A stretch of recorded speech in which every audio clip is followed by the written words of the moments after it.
Hello, this is this, and it's time to get on to part two of the top 10 best sci-fi space operas that I have seen, mainly into the space opera area.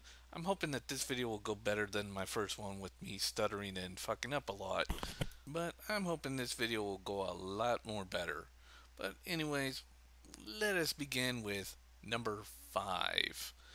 And if most of you remember when Japanime was starting to have an influx in the massive design, mainly shows like Adult Swim and many different other.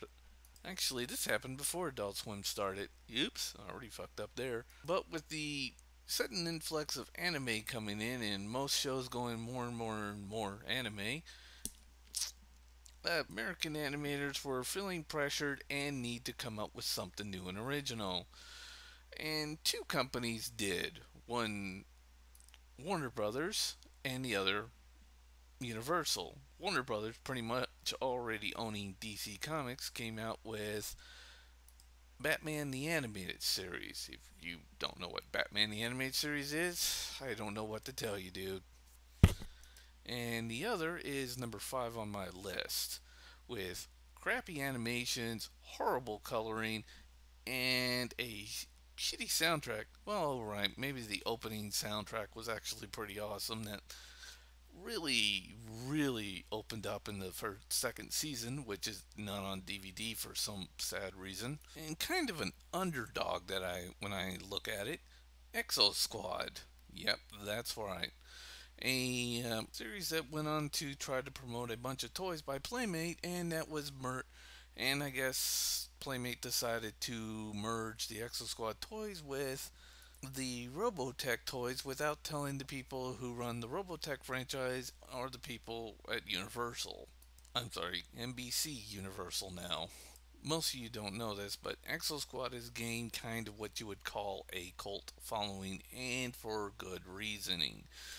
Yeah, great character development and great storyline is pretty much the reason why this show turned out the way it did. Other than shitty animation, shitty coloring, and that god awful, when you watch a Saturday morning cartoon and something like G.I. Joe and the music just keeps going and going and going and will never shut up until you hit commercial break. It's pretty much the same deal here, but this time with an actually good story.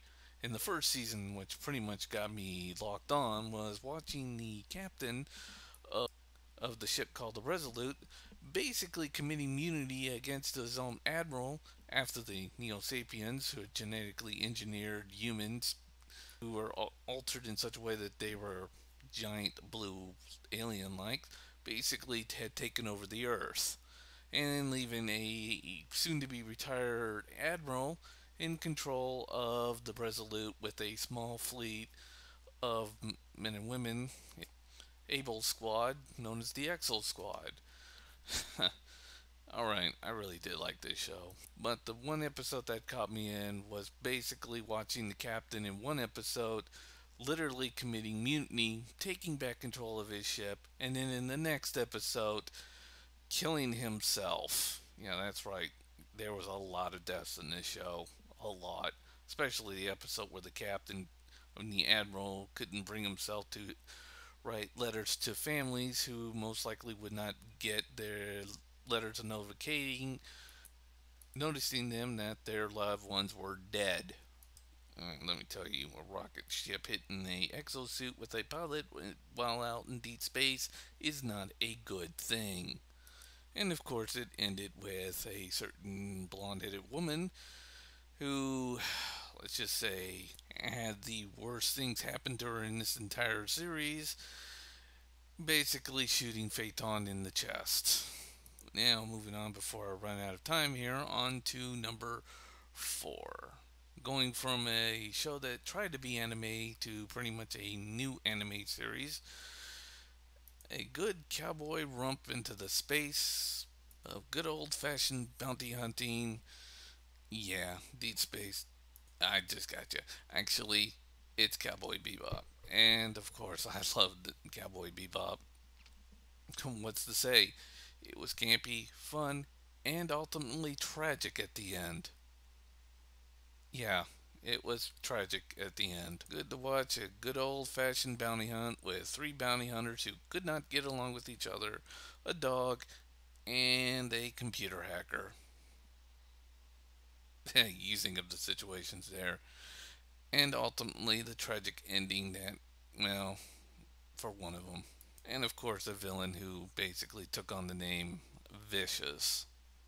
Yeah, Vicious. I'm not joking. That really was his name. And then going on into number three, we go into Josh Weirden territory in Outlaw Star. Oh, wait. Oh, right. You thought I was going to say Firefly. No, I'm going to bring up the original material that Josh Weirden stole from. Yeah, I know a lot of you are going to disagree with me. And, of course, finding a girl in a suitcase on the enemy outlaw star and finding a woman in a refrigerator on Firefly. Hmm. But yeah, if you want to disagree with me, that's fine. It's not like in the Serenity planet where there was a planet that looked like that one planet from the Star Trek 5 or or Josh Whedon took another series, another great franchising series, put a giant stake through it, and decided to blame all the actors. Oh, wait, there it is. Never mind. God, that's still a hard poster to look at. Let's look at something a little bit more friendly, like number two. Yeah, here it is, number two. Star Trek Deep Space Nine. Why is this Star Trek better than most of the other Star Treks? Well, one simple word. Benjamin Sisko was definitely an ass kicker, and I mean or just a outright badass in that series. When Star Trek came out with Deep Space Nine, it was a little weird that they had come out with it. Of course, there was a little short runner following after it, something with a 5 at the end, that was kind of beating all the Star Trek franchises with much more higher and better ratings. Alright, maybe not at first, but it did later on. And to hold it up, and of course, when that little TV show that with the 5 at the end was getting into the whole epic space opera thing, Star Trek then realized, or at least in Deep Space Nine, they realized they needed to catch up with it or they would be left behind in the series. And that's where Deep Space Nine comes in. Deep Space Nine definitely held up to a little number 5, or should we say space opera with a number 5 at the end, but definitely held up just as nice as the other show. And of course, they did it with a familiar character that was already on there, Odo.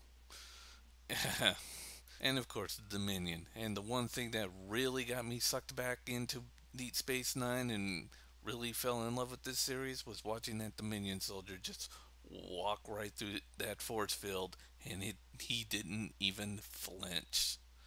Now, about that other show, the one with the 5. I bet you're wondering what number that one is. Oh, that would be number 1, and it would be Babylon 5. And why is this number 1? Well, let's face it. It's Babylon 5, and it was a much more better story than Star Trek Deep Space Nine. Deep Space Nine definitely had some good stories, but its failure was they had some campy stories in there too that just made no fucking sense. Like Deep Space Nine literally had this as a storyline, a holographic bar, a holographic club being taken over by holographic mobsters and the crew of Deep Space Nine helping the holographic owner of the club. Seriously? But ultimately, Deep Space Nine, well, ended better than Babylon 5. I'd still have to give it to Babylon 5 for just being a fantastically fun fucking ride. And of course, Babylon 5 coming from Michael J. Skruninsky. Yeah, the same guy who pretty much was forced to destroy Spider Man at the orders of Joe Quesada, and then later ended up trying to fix Wonder Woman and ultimately fucking her up. How did that Superman long walk thing go, Shinansky? Yeah, I thought so. Not so well. Of course, I still think he's a better writer, much better than Josh Weirden, and stealing other people's ideas. But yeah, Babylon 5 is definitely deserving to be one of the top one of the top sci-fi space opera TV shows that I have seen so far, and it is truly a great show. So that's my list. I hope you enjoyed it, and thank you very much for your time. Yeah, I think this video sucked too.